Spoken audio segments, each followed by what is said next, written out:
লক্ষ্মীপুরের রায়পুরে উপজেলা বিএনপির নবগঠিত কমিটিতে সালেহ আহমদ সিনিয়র যুগ্ম আহ্বায়ক নির্বাচিত হয় ৭ নম্বর বামুনী ইউনিয়নের ৭ নম্বর ওয়ার্ড বিএনপি এবং সহযোগী অঙ্গ সংগঠনের উদ্যোগে ২২ ডিসেম্বর রবিবার সন্ধ্যা ৭টায় সংবর্ধনার অনুষ্ঠানটি সাইচা আনন্দবাজার নামক স্থানে অনুষ্ঠিত হয়। বিস্তারিত দেখুন রায়পুর উপজেলা প্রতিনিধি দেলোয়ার হোসেন পাটোয়ারির তথ্যচিত্রে।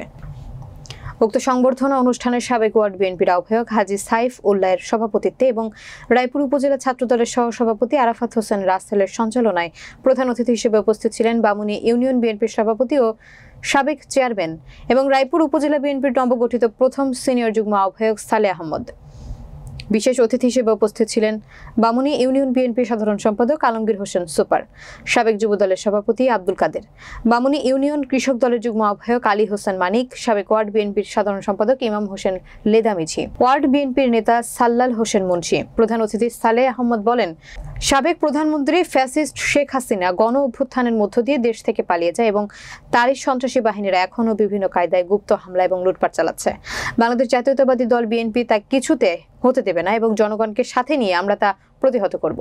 পরিশেষে তিনি বলেন, আগামী আসন্ন জাতীয় সংসদ নির্বাচনে ধানের শীষের প্রার্থীকে ভোট দেওয়ার জন্য সবাইকে উদ্যত হওয়ার আহ্বান জানান। এছাড়াও আরও উপস্থিত ছিলেন বিভিন্ন ওয়ার্ড থেকে আগত বিপুল সংখ্যক নেতাকর্মী এবং এলাকার গণ্যমান্য ব্যক্তিবর্গ।